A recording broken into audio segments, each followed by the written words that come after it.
할렐루야. 우리가 지난주에 성령 하나님의 통치함을 받는 교회 공동체의 모습에 대해서 나눴습니다. 성령의 충만함으로 초대교회는 자신의 소유를 팔아서 그죠? 서로의 필요를 채워주는 그런 천국과 같은 공동체였다 말씀드렸습니다. 이로 인해서 많은 사람들이 그 초대교회 성도들의 모습을 보면서 칭찬을 했다. 성경은 기록하고 있습니다. 그런데 오늘 본문 말씀에 성령 충만한 초대교회에 비극적인 사건이 일어나는 것을 보게 되는 것입니다. 하나님을 속였던 아나니와 삽비라 부부가 한날에 죽임을 당하는 그런 일이 발생하죠. 이는 헌신을 가장한 위선으로 하나님께 예물을 드렸다는 거예요. 하나님을 속였다는 것입니다. 오늘 본문을 표면적으로 적용을 한다면 엉뚱하게 해석될 여지가 굉장히 다분합니다. 그래서 마치 헌금 제대로 안 하면 죽어 이렇게 제대로 헌금 생활을 해야 된다. 뭐 이렇게 이해를 표면적으로 할 수가 있죠. 하지만 이 사건 전체에서 말하고 있는 내용은 성령으로 거룩하게 하시고 충만하게 하신 하나님의 공동체에 죄악이 들어오지 못하게 하신 사건임을 깨닫게 되는 것입니다. 오늘은 거룩하게 하신 하나님의 공동체라는 제목으로 말씀을 선포하고자 합니다. 초대교회 성도들은요, 자신이 가진 재물을 팔아서 그 판값을 사도들의 발 앞에 놔두었습니다. 그래서 제가 그 4장 35절에 보면 사도들의 발 앞에 두면 그들이 각 사람의 필요를 따라 나누어 줍니다. 사도들이 그 값을 가져다가 자기들이 챙기는 게 아니라 필요한 사람들을 다 나눠줬다. 그래서 사도들 앞에 밭을 팔고 뭐 집을 팔고 이런 것들을 가지고 오면 그걸 다 필요. 그 당시에는 가난한 사람이 많았잖아요. 그죠? 어려운 사람들, 이런 홀로 된 여인들, 이런 사람들에게 이렇게 다 필요를 채워줬다는 것입니다. 물론 초대교회 당시에도 밭과 집이 있는 사람들도 있었고 하루하루 끼니를 걱정하는 사람들도 있었기 때문에 빈부격차가 심했다는 거죠. 하지만 물질을 주인으로 삼지 아니하고 하나님을 삶의 주인으로 모신 자들이었기 때문에 하나님의 통치를 받아 자신이 가지고 있는 것을 자신의 것이라고 여기면서 살아가는 것이 아니라 그 물질을 가지고 서로 나누고 서로 섬기는 그런 아름다운 공동체였습니다. 하나님의 통치가 임하는 천국과 같은 공동체였다는 것입니다. 그런데 문제가 생겼잖아요. 오늘 본문에 그 1절부터 3절에 보면 아나니아라 하는 사람이 그의 아내 삽비라와 더불어 소유를 팔아 그 값에서 얼마를 감추매 그 아내도 알더라. 얼마만 가져다가 사도들의 발 앞에 두니 베드로가 이르되 아나니아야 어찌하여 사단이 내 마음에 가득하여 내가 성령을 속이고 땅값 얼마를 감추었느냐. 아나니아 삽비라가 둘이 혼자 판 거예요? 둘이 같이 판 거죠. 같이 땅값 얼마를 이제 팔고 나서 일부를 감추어 전체 있는 사도들 앞에 가지고 나왔다는 겁니다. 그러나 하나님은 아세요 모르세요? 하나님은 아세요. 베드로가 성령님을 통해 이들의 거짓을 알게 됩니다. 아나니아에게 말하죠. 내가 하나님을 속였다는 겁니다. 사람을 속일 수 있어도 전능하신 하나님을 속일 수가 없는 것이죠. 처음에 어떤 동기로 하나님께 예물을 드리려고 했는지 성경은 자세하게 말씀하고 있지는 않습니다. 아마도 나쁜 동기로 하나님께 예물을 드렸다면 대략 두 가지 정도를 우리가 살펴보게 되는 것입니다. 첫째로 이 부부가 하나님을 속이면서까지 헌금을 하려고 한 이유는 이목과 평판일 수 있습니다. 그 당시에 가지고 있는 사람들은 자신의 재물을 팔아다가 사도들의 발 앞에 두고 사도들이 그 필요를 어려운 사람들에게 다 나눴잖아요. 그러니까 한두 명이겠어요? 정말 성령의 강권적인 역사로 막 그런 일들이 자발적으로 일어나는 겁니다. 그런 상황에서 아나니아 이름의 뜻이 히브리어로 하나님은 자비롭다. God is merciful. 그리고 삽비라의 이름의 뜻은 뭐였냐? 아름답다. 이런 뜻이에요.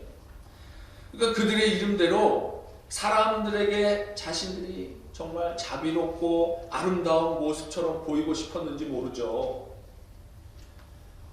둘째로 땅값을 사도들의 발 앞에 내놓은 것은 참된 헌신이라기보다는 바나바와 같은 영광을 얻고자 이 바나바가 받는 그 칭찬과 존경, 이것을 보고서 그들이 욕심을 내는 것입니다. 그들을 시기하는 겁니다. 4장 마지막 절 36절 37절에 이런 말이 나와요. 구브로에서 난 레위족 사람이 있으니 이름은 요셉이라 사도들이 일컬어 바나바라 번역하면 위로의 아들이라 하니 그가 밭이 있음에 바라 그 값을 가지고 사도들의 발 앞에 두니라. 우리가 잘 아는 바나바가 여기 나옵니다. 등장하죠. 위로의 아들이라는 이름처럼 정말로 성숙한 신앙인이었습니다.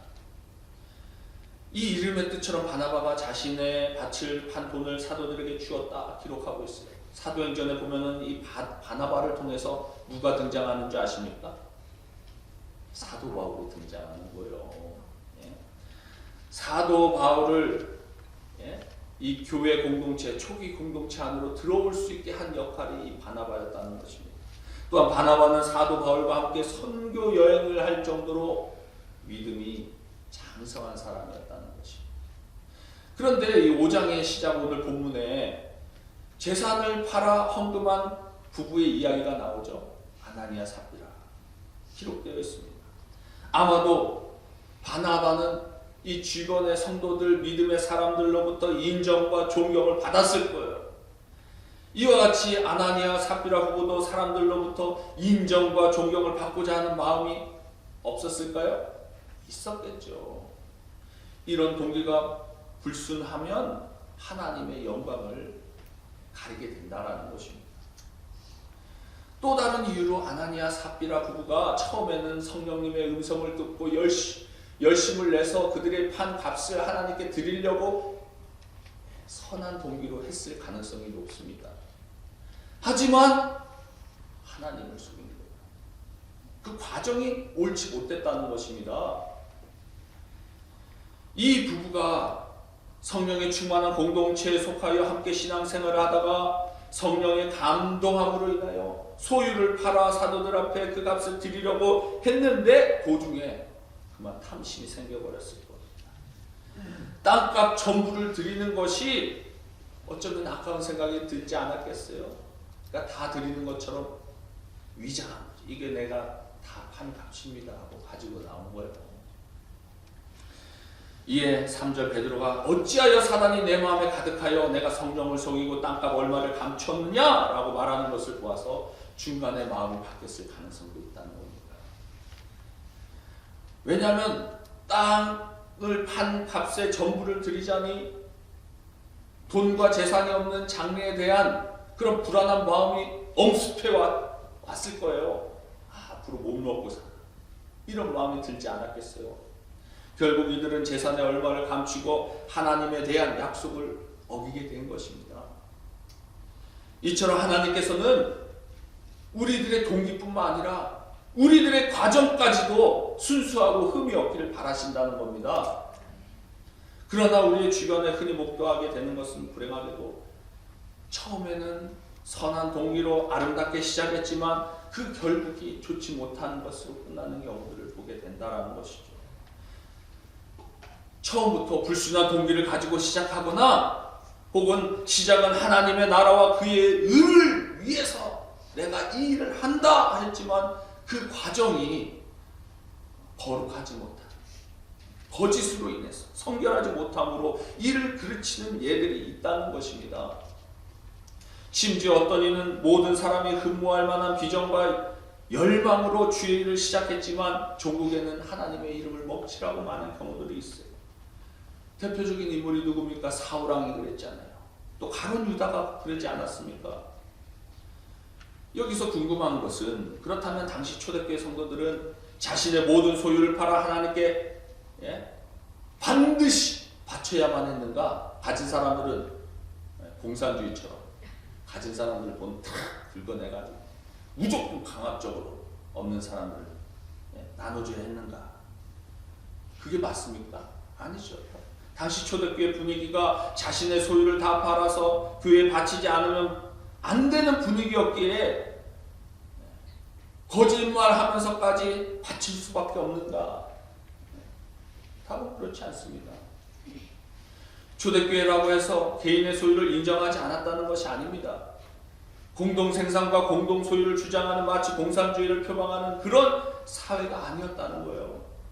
4절 말씀이 이것을 증명하고 있습니다. 4절에 보면 땅이 그대로 있을 때에는 내 땅이 아니며 판 후에도 내 마음대로 할 수가 없더냐?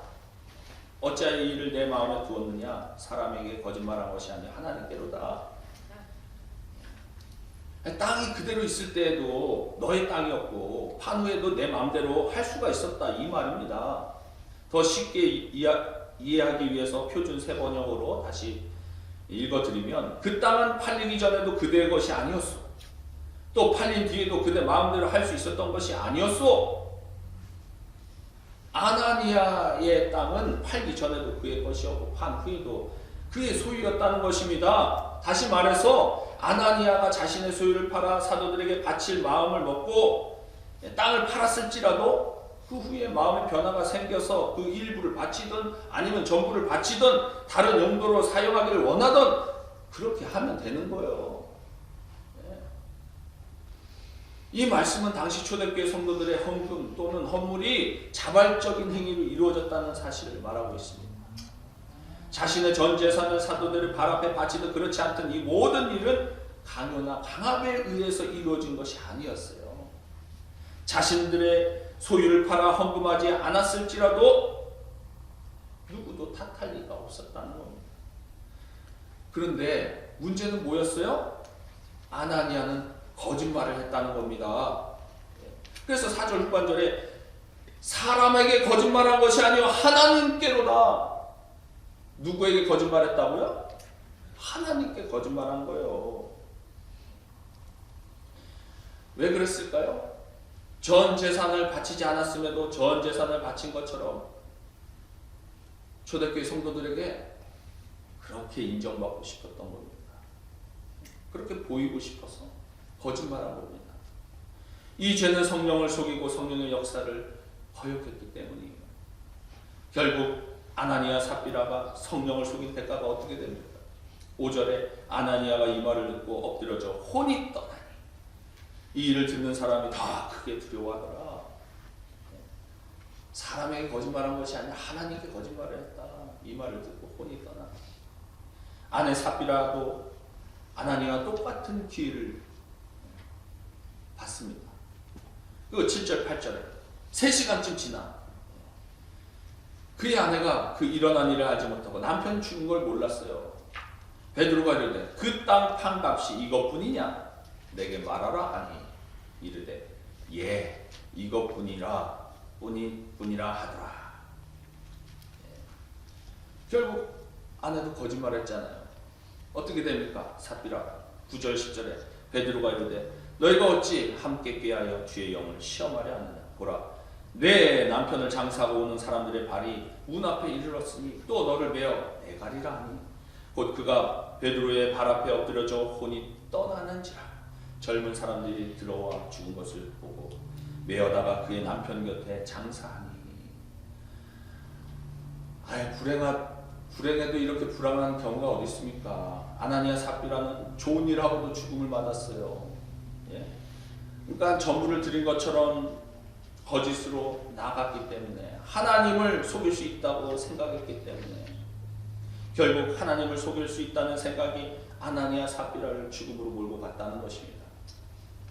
사실 아나니아와 삽비라 부부는 참으로 불쌍한 자들 아닙니까? 남들은 교회를 하지 않아서 욕먹는데, 그죠?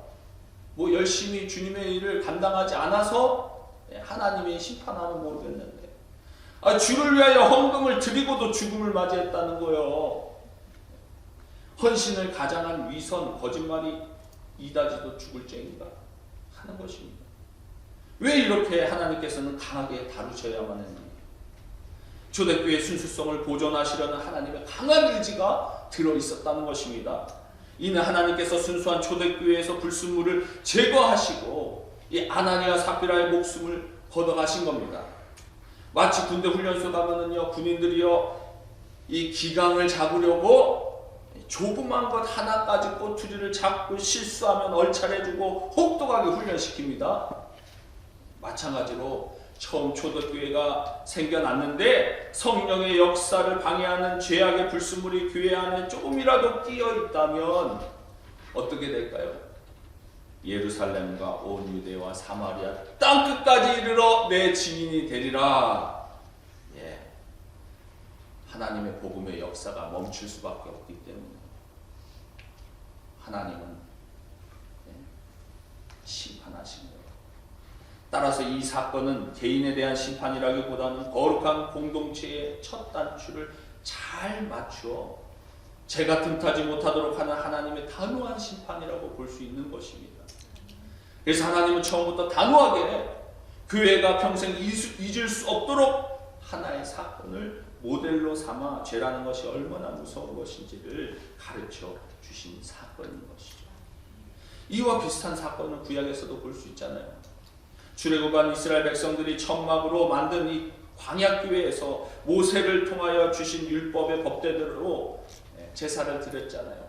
레위기 10장에 나오는 나답과 아비우는 그 향로의 불씨를 가지고 들어와서 제사를 드리다가 향을 태우다가 그 불이 나와서 향로에서 불이 나와서 그들을 삼켜버리고 죽임을 당했다는 겁니다.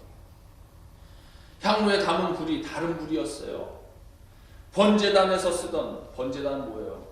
짐승을 태운 희생, 나를 대신하여 죽음을 당하는 그 동물을 태우는 그 번제단에서 태우고 남은 그 불씨를 가져와서 향을 태워야 되는데 아예 아무거나 그냥 쉽게 말하면 라이터로 붙여도 되는 거지 뭐. 붙이면 다 향내는 똑같은데 뭐. 예. 아무렇지도 않게 예. 그냥 다른 불을 가지고 와서 예. 그 불 향로에 가져간 것입니다. 이로 인해 나답과 아비후가 죽게 된 것이죠.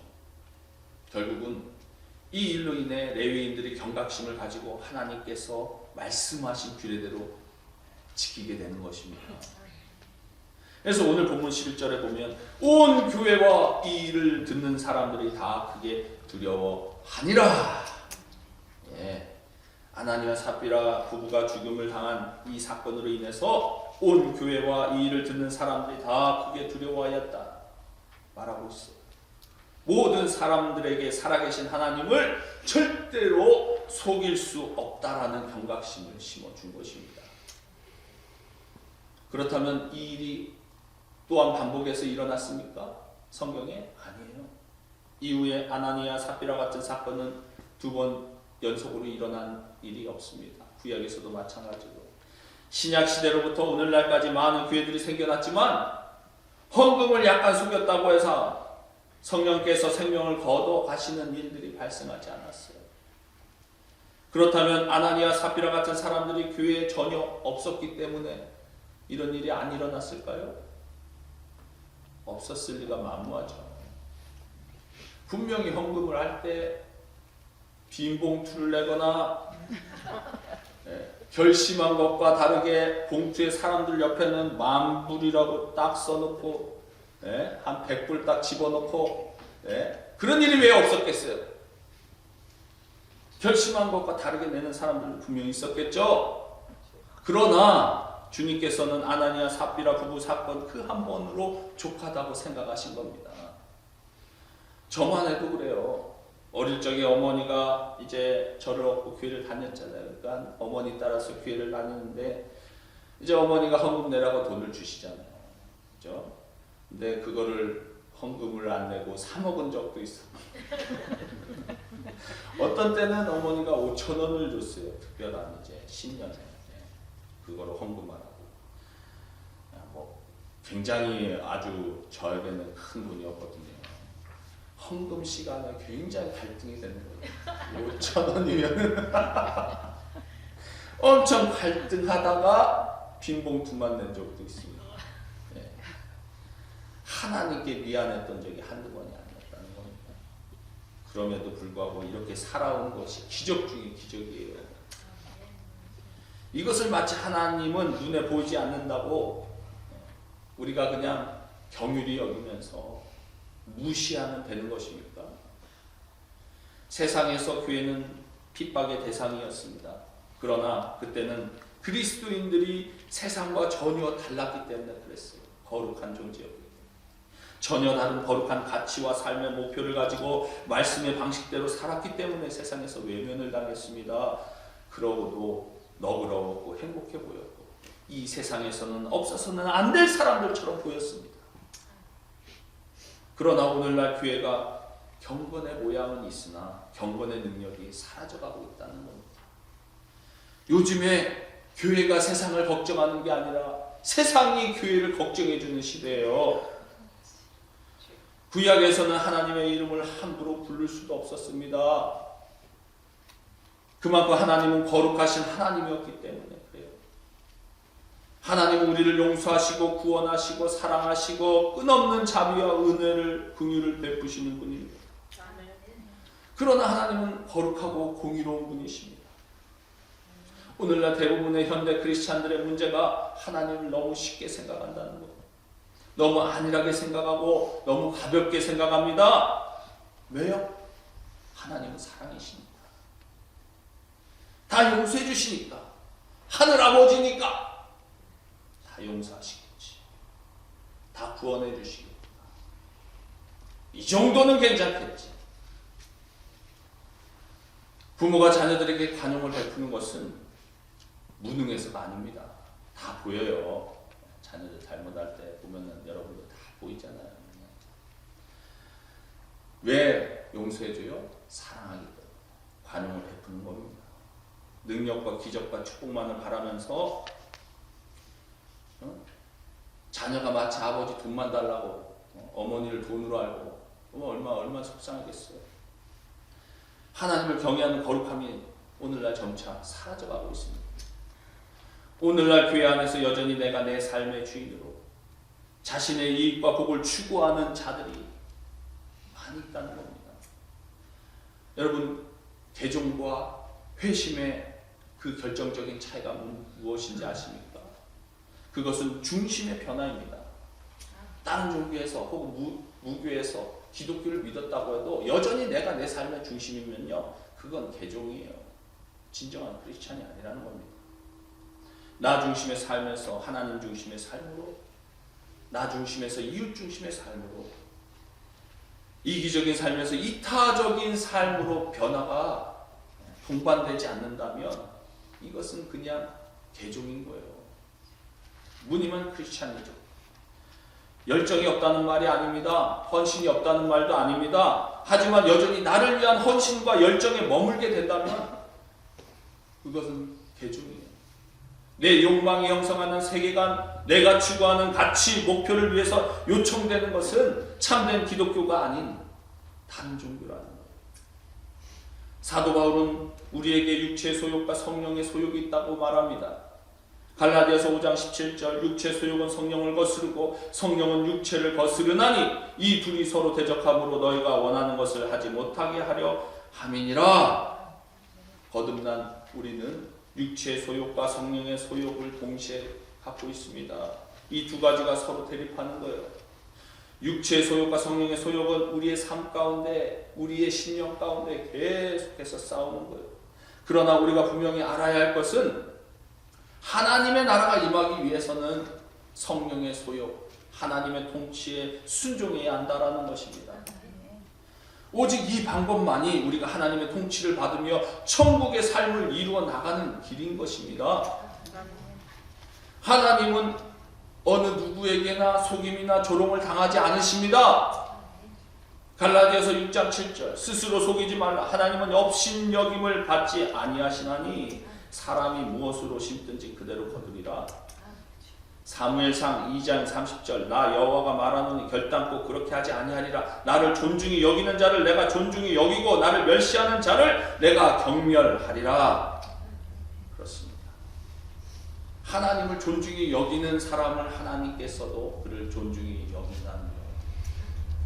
우리가 하나님을 존귀히 여길 때 하나님도 우리를 존귀히 여기십니다. 내 삶에서 하나님을 존귀히 여기시기 바랍니다. 무시받은 사람들은 때로는 자신이 투명인간 취급받았다고 말합니다. 그것처럼 우리가 하나님을 무시하며 투명인간처럼, 투명 하나님처럼 대하지 말아야 합니다. 하나님은 보이지 않아도 우리는 그 하나님이 우리 가운데 계시다는 것을 믿고 나가는 거 아닙니까? 그렇게 믿는다고 말하면서 마치 계시지 않는 것처럼 우리가 말하고 행동한다면 그것은 하나님을 무시하는 거예요. 멸시하는 겁니다. 우리를 지극히 사랑하시는 그분이 멸시받아서 되겠습니까? 우리 교회 안에 아무리 어려움이 있고 아무리 많은 얘기가 있을지라도 이 교회는 주님의 것입니다. 할렐루야. 주님께서 다스리고 계시고 우리의 눈으로는 안 보이는 것 같지만 주님은 어제도 일하셨고 오늘도 일하시고 앞으로도 계속 일하실 것입니다. 거룩하게 하신 몸된 성도인 저와 여러분을 통해서 하나님은 일하십니다. 또한 교회에서만이 아니라 교회의 영역을 넘어 우리의 삶 가운데에서 예수님의 이름이, 하나님의 이름이 거룩히 여김을 받아야 할 줄 믿습니다. 고린도전서 10장 31절 말씀에 뭐라고 말합니까? 그런즉 너희가 먹든지 마시든지 무엇을 하든지 다 하나님의 영광을 위하여 하라. 이것이 우리가 하나님의 나라가 임하는 태도인 것입니다. 어떻게 하나님의 나라가 임할 수 있습니까? 이것이 가능한 이유는 우리가 잘나서 혹은 거룩해서가 아니라는 겁니다. 예수님께서 우리의 모든 삶의 중심이 되시기 시작할 때에 그때 가능해진다는 겁니다. 우리가 잠자고 일하는 이유도 예수님 때문입니다. 우리가 이웃을 사랑하는 이유, 살아가는 모든 이유가 바로 예수 그리스도가 중심이 된다면 이 모든 것을 통하여 영광을 받으실 수 있다는 것입니다. 오늘 말씀을 마치려고 합니다.